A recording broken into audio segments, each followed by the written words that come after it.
Are you tired of ruined batches and wasted honey? Learn the biggest mead-making mistakes and how to fix them, so your next batch is smooth, flavorful, and a success. Mead sounds simple: honey, water, yeast. But small mistakes can ruin an entire batch.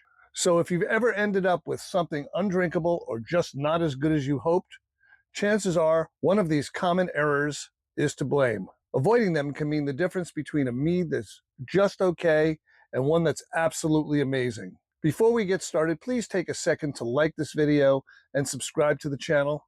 It helps me continue creating helpful mead-making content for you. And as a special thank you for watching, I'm giving away my free ebook, Mead Making at Home Easily. It's loaded with my step-by-step process and advanced techniques to help you craft exceptional mead. Stay tuned to the end of the video to find out how to grab your copy. Now let's get started. One of the biggest mistakes is using the wrong honey. Not all honey is the same, and using grocery store honey, especially if it's processed, can leave you with dull flavors or unexpected issues. Raw, unfiltered honey retains its natural aromas and complex sugars, giving your mead a richer, more interesting taste. Different honey varieties create different flavor profiles, so experiment with options like orange blossom, wildflower, clover, tupelo, and find out what works best for you. Water quality is just as important. Tap water often contains chlorine and other chemicals that can negatively affect fermentation. If you want a cleaner, purer taste, use filtered or reverse osmosis water, RO water. Some mead makers overlook this and end up with unwanted off flavors that are completely avoidable. Water chemistry also plays a role. Adjusting mineral content can improve yeast health and enhance the overall flavor profile of your mead. Another major issue: yeast health. Pitching yeast straight into your must without proper nutrients is like sending someone on a marathon with no food or water. Many beginners assume honey has everything yeast needs, but in reality, it lacks key nutrients. Fermento is a great choice for feeding your yeast throughout fermentation, ensuring a strong and steady process. Skipping this step often results in stalled fermentation or off flavors. pH monitoring is another critical step. If pH drops too low, fermentation can stall. Ideal pH levels should be monitored and adjusted with calcium carbonate or potassium bicarbonate, if necessary. Checking pH levels early in fermentation can prevent issues before they arise. Temperature control is another silent killer of good mead. Too hot, and you get fusel alcohols, harsh, solvent-like flavors that take months or even years to mellow out, if at all. Too cold, and fermentation slows to a crawl or stops entirely. So a consistent controlled fermentation temperature, typically between 65 degrees Fahrenheit and 70 degrees Fahrenheit, keeps everything running smoothly. If you're fermenting in fluctuating conditions, consider using a temperature-controlled space or even a heating wrap in cooler months. Off flavors can arise from various issues during fermentation. Fusel alcohols create a strong solvent-like taste due to excessive fermentation temperatures. Acetaldehyde, which smells like green apples, can result from premature racking or insufficient yeast health. Sulfur smells, reminiscent of rotten eggs, occur when yeast is stressed due to nutrient deficiencies. Diacetyl or diacetyl, however you want to pronounce it, which imparts a buttery or slick mouthfeel, may arise from incomplete fermentation. Oxidation can cause stale, cardboard-like flavors if the mead is exposed to oxygen during transfers. Phenolic flavors, resembling Band-Aids or smoke, often stem from wild yeast contamination or poor sanitation. Identifying and addressing these off flavors can greatly improve your mead quality. Balance is the key to making great mead. Acidity, sweetness, and tannins all play a role in the final taste. If a mead is too sweet, it can feel cloying and heavy. If it's too acidic, it can be harsh and unbalanced. Tannins, found naturally in some fruits and tea, add body and structure, preventing the mead from feeling flat. You can adjust acidity with acids like malic or tartaric or citric acid, or acid blend for that matter, to enhance brightness and balance flavors. Controlling tannin levels by adding oak, tea, or fruit skins during fermentation further refines the mouthfeel. Finding the right balance ensures a well-rounded, enjoyable drink. Pectins can cause cloudiness in mead, especially when using fruit. Pectic enzymes help break down these compounds, improving clarity and aiding in juice extraction from the fruit.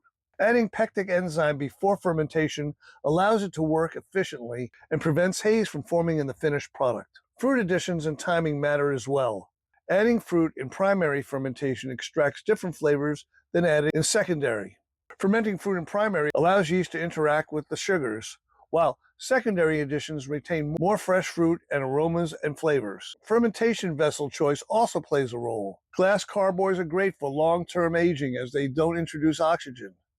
Stainless steel fermenters provide excellent temperature stability, while plastic buckets are convenient but allow some oxygen permeability, which may impact aging. Primary versus secondary fermentation is another factor. Transferring mead to a secondary vessel after primary fermentation helps remove sediment, improving clarity and flavor. Skipping this step can lead to excessive sediment in bottles and unwanted flavors. Aging and maturation are crucial steps in achieving a high-quality mead.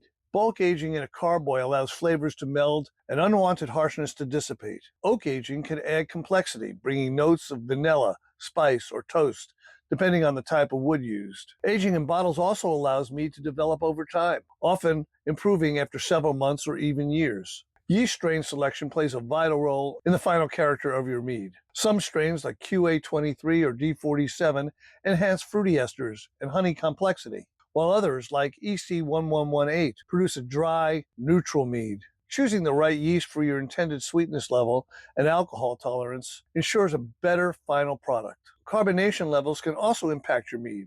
Some prefer still mead, while others enjoy a light, petulant, slightly sparkling, or a fully carbonated mead. Achieving carbonation safely requires proper stabilization or bottle conditioning techniques. Overcarbonation can lead to bottle bombs, so always use appropriate priming calculations if naturally carbonating. Back-sweetening is another technique to refine your mead. If fermentation results in a drier finish than desired, you can stabilize with potassium sorbate or potassium metabisulfite before adding more honey or fruit juice to adjust sweetness levels. This prevents renewed fermentation while allowing for flavor adjustments post-fermentation. Oxygen exposure at the wrong time can also lead to disaster. While yeast needs oxygen at the start of fermentation, introducing it later can cause oxidation, leaving your mead with a flat, stale, or even cardboard-like flavors.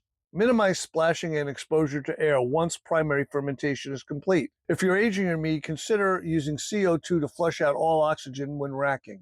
Storage conditions also significantly impact the longevity of mead. Exposure to light, heat, and fluctuations in temperature can degrade flavor over time. Keeping bottles in a cool, dark place preserves the quality. Using darker bottles also can protect against light exposure that may cause undesirable changes in the mead. Filtering methods such as gravity filtration or fine mesh straining can help remove residual particles and improve clarity before bottling. By avoiding these mistakes, you set yourself up for success with every batch. Mead making is a learning process, but small adjustments can make a huge difference in your final product. Take the time and do it right, and you'll be rewarded with mead that's smooth, flavorful, and worth the wait. If you found this video helpful, don't forget to like and subscribe for more mead making tips and techniques. And as promised, grab your free ebook, Mead Making at Home Easily, using the link in the description or pinned comment below. It's packed with my step-by-step guidance and advanced techniques to help you perfect your craft. Ready to take your mead making skills to the next level? Whether you're refining techniques, scaling up your recipes, experimenting with new styles, or troubleshooting fermentation challenges, I've got you covered. Check out my other videos and mead making playlist where I dive into everything from advanced techniques to mastering flavor profiles, giving you all the tools to refine your craft. Happy mead making!